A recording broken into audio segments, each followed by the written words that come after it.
নমস্কার। আজ আমাদের ভারতবর্ষের ৭৯তম স্বাধীনতা দিবস। এই ৭৯তম স্বাধীনতা দিবসে আজ আমার একটাই শুধু বক্তব্য, সকল মানুষ যেন ভালো থাকে, সাম্প্রদায়িক সম্প্রীতি বজায় রাখে, একসাথে যেন ভারতবর্ষের উন্নতির কথা ভাবি, একসাথে যেন বন্ধুর মতন এবং আত্মীয়তার মতনভাবে পথ চলি।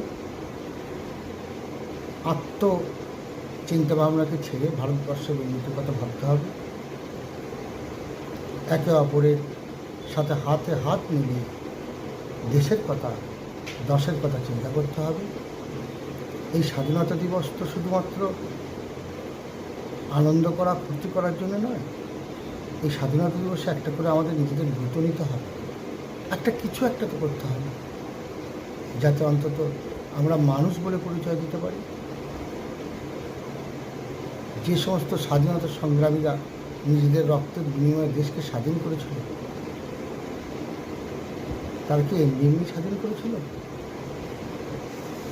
তারা কি শুধু দেশকে ইংরেজদের হাত থেকে সরিয়ে দিলাম, দেশ এবার ছিন্ন বিচ্ছিন্ন হয়ে গেল, একে অপরের সঙ্গে মারপিট করবো, দ্বন্দ্ব করবো, হিংসা করবো, নিজের স্বার্থ বুঝে নেবো? সেটা কি তাই? এটা কি ঠিক? ঠিক নয়। আমরা স্বাধীনতা সংগ্রামীদের কথা যদি বলি, নেতাজি সুভাষচন্দ্র বোস, মহাত্মা গান্ধী, মাস্টারদা সূর্য সেন, মাতঙ্গিনী হাজরা, আরও অনেক অনেক, ভগৎ সিং, এইসব কথা বলি। আমাদের আরও জানা উচিত যে আমাদের খণ্ডঘোষ থানার অন্তর্গত উগরি গ্রামে বটুকেশ্বর দত্তের বাড়ি, যে ভগৎ সিংয়ের সহযোদ্ধা ছিলেন, অতুলচন্দ্র ঘোষ খণ্ডঘোষের বাড়ি, তর্কনায় বাড়ি, স্বাধীনতা সংগ্রামী যিনি পরোক্ষভাবে এবং প্রত্যক্ষভাবে দেশের স্বাধীনতার জন্য লড়েছেন, তিনি হচ্ছেন